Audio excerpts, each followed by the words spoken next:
I'm fortunate, and I say I'm fortunate because many people will tell you the moment, the hour, the minute that they found God.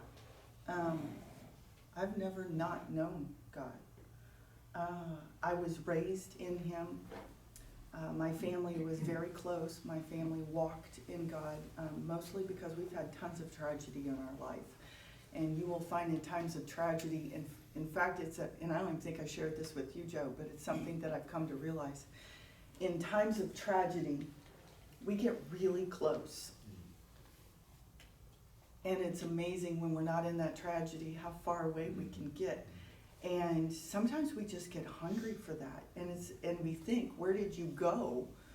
And it's really, He's never gone anywhere. It's us that's gone backwards. But my family, my parents have lost 2 children, but my sister, who I did not get to meet, died at 8.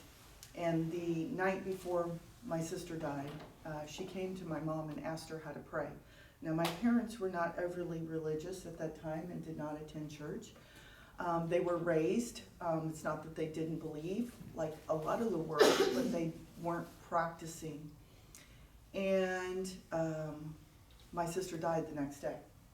And my mom made a pledge that when she had more children, we would know who God was. And so I was raised in God.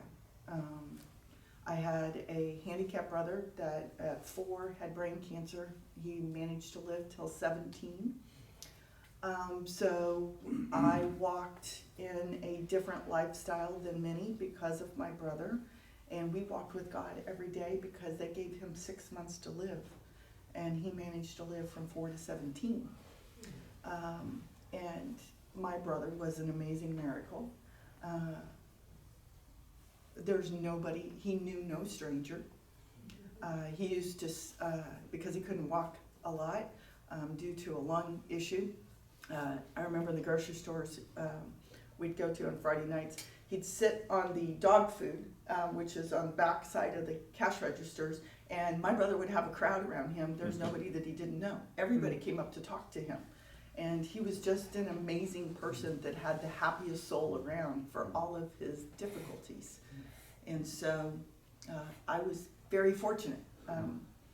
There are times in my life that I definitely was much closer to God and so incredibly thankful that He is part of my life.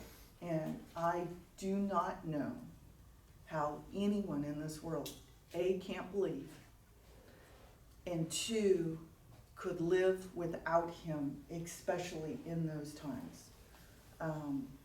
There is no greater comforter, holder up, person to have a conversation with, person to cry with, or person to laugh with, because God does have a great sense of humor. Yeah, so your mom loses your sister. She died in a swinging accident, right? And just was a terrible accident. And she resolved that she wanted her children to know God. Yeah. And so, but you had a handicapped brother. So what was that like to live?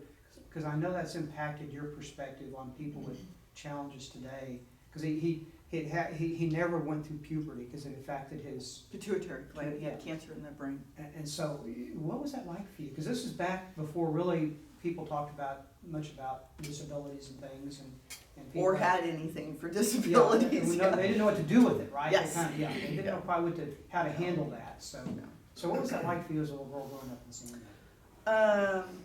It made me have a tender heart for people. That have disabilities, because people treat people with disabilities like cooties. That's a teenage word. But they because they don't know what to do with them and they're not normal, they avoid them, or they don't treat them normal because you're not normal, so I can't treat you normal, where they start to just be treated normal. My brother taught me to have a heart for people like that. He taught me patience. He taught me an amazing kindness. Like I said, he knew no stranger, and he always had joy. with everything he went through, he always had joy. And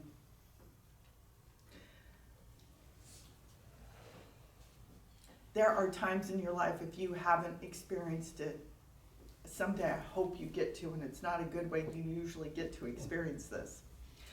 But I will tell you, my brother died in our house with us, and he was, we had a hospital bed brought in, and my brother could never run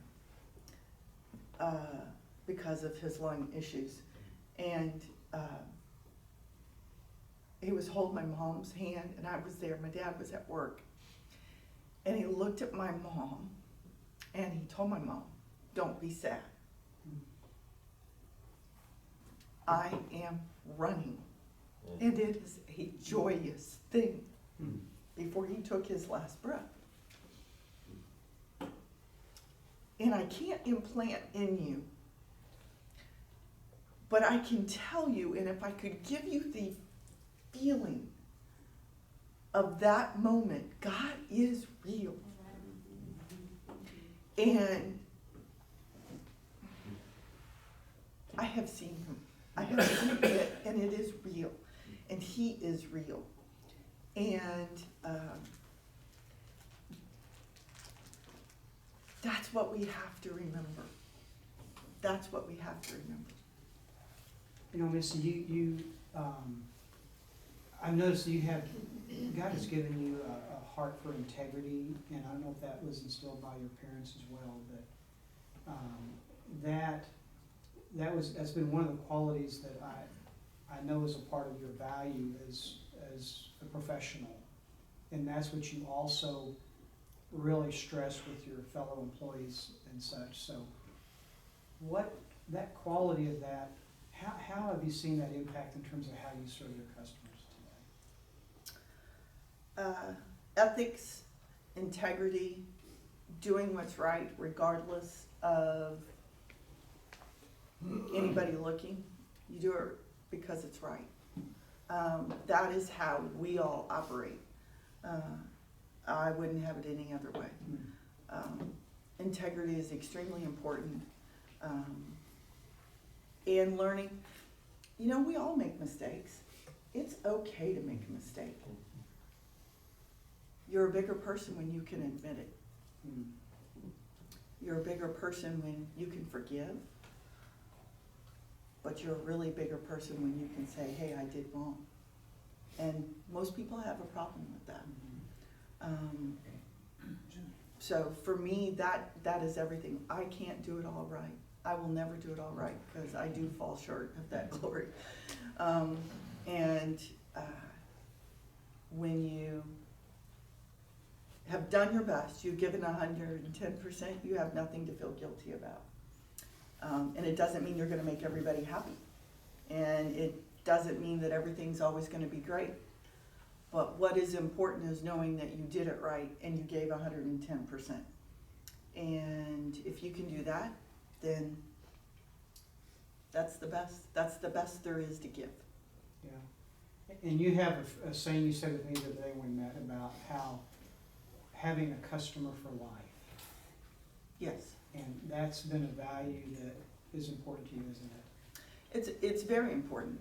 In my business, we get very intimate with people. In commercial real estate, you deal with the business side of it.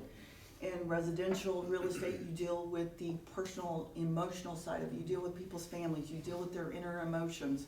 You deal with a lot of stuff they don't even realize comes out in real estate.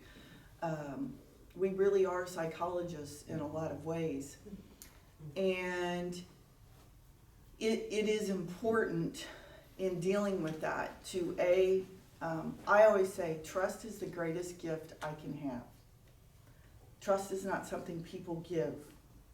I value that above all else because trust means that they have given me that and they count on me. And it's important to value that. Very important to value it. And as a business, it's important to value that. When you have someone's trust, that is everything. And doing it right is even more important because of that trust. So I always build those relationships. I have clients from 26 years ago, like the Air Force pilot. And building that relationship is priceless.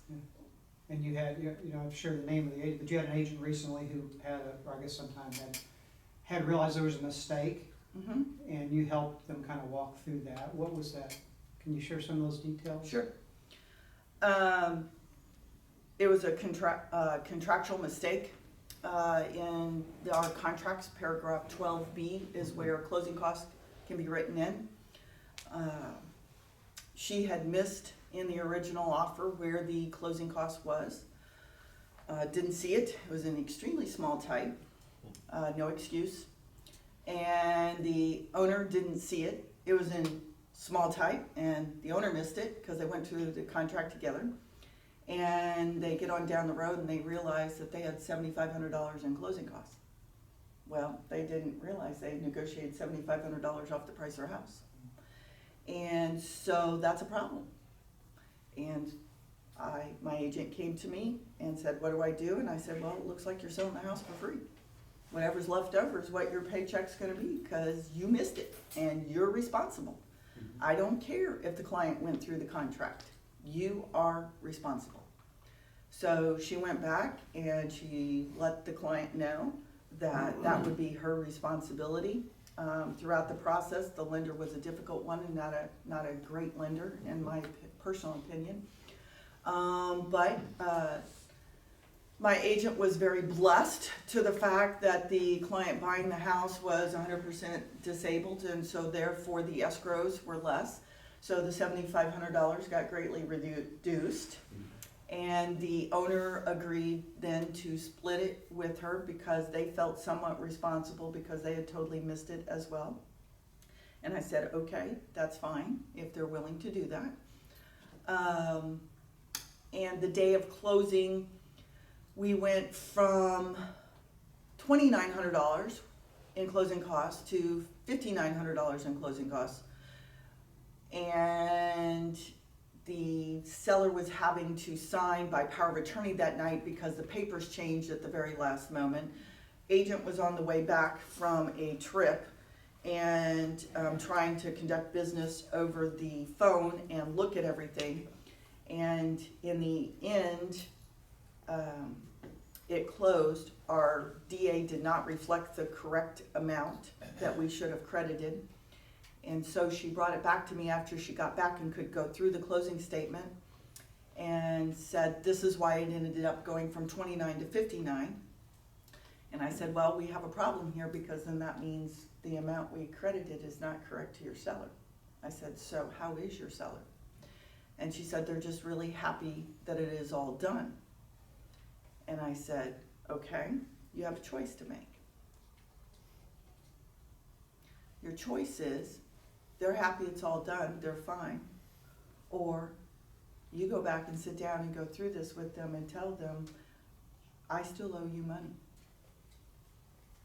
What are you gonna do? And I'm happy to say she chose the right thing. And as I told her, when you choose the right thing and you go do this, you will have a client for life because that is trust. And that's what she did. So she wrote them a check, she made an appointment, and they tore the check up on her. The check was not the issue. The trust was the issue. And she did what was right, and that is what makes me happy because that's who we are.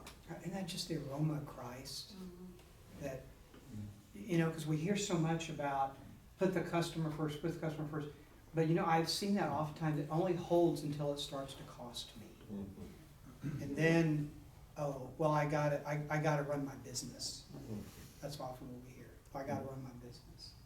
So just encouragement to me, and every situation is different. So this isn't a blanket all. No, but certainly not. But to go to the heart she wasn't coerced, the agent decided to do that because she wanted a relationship for life to matter to her. And part of our study, we've talked about all sorts of different things, and one of the things that we looked at, we got into Genesis 3, and we saw that the very first workplace issue was in the garden. This is the workplace. And something went wrong, and so what do? You cover your tail. You hide. We cover ourselves. Adam and Eve covered themselves with what they had, fig leaf. Because the first response we have is guilt and shame. We're exposed. Before there was Watergate, there was Edengate. I mean, this happens, in workplaces. And so, but what we've talked about in some of our studies together is the impact of what we do with guilt and shame. And something happened in Missy's life when she was in high school. And if you're okay, Sure. share about what happened to her that was a very big disruptor in her life. So, I got pregnant as a teenager. Took me a long time to forgive myself. Took me a long time to say I'm still worthy. Took me a long time to get rid of the shame, which also makes me have a tender heart and not judge people, because I felt judged, and I carried that with me for a really long time. Wouldn't trade my son for anything in this world. And the road I chose to walk was not an easy road to walk. yeah, because you chose to keep your son I did, against pressures of other people who said abort. yes. And that shame, the shame we carry, those are our chips on our shoulders, affected me for a long time. In fact, I don't think until our Bible study, to be very honest, I had never said out loud, so you guys, today is the second time I'm saying out loud how shameful I was. Because I was a good girl, and life was very black and white for me. And good Lord has a great sense of humor, because he takes us along these roads to bend our knees so that our hearts can be tender. And we all sin. We all fall short. And I was no different. What you choose to do with that is what defines you. And I chose to walk the better road. I chose life. And it was not an easy choice. But again, I go back to God does amazing things when you make right choices. My son blessed my parents. During that time period my son was born, my parents lost my brother, their second child, very difficult on their marriage. Mom went in, my dad went out. And my son was the glue that kept them together, because they helped raise him the first couple of years that I had him, because I was in the military and a single mom. And then gave him back to me, which is a blessing in itself, because my son has had 2 sets of parents, amazing grandparents, and he loves me, which is great, because he was my hellion. But he blessed their life as well. And he was, again, a gift in many ways that I had no idea about until later in life, when I could look back, and even my parents will tell you he was a gift because it helped keep them together. My dad cheated on my mom during that time period, because that was his way of dealing with grief. Everybody deals with grief in different ways.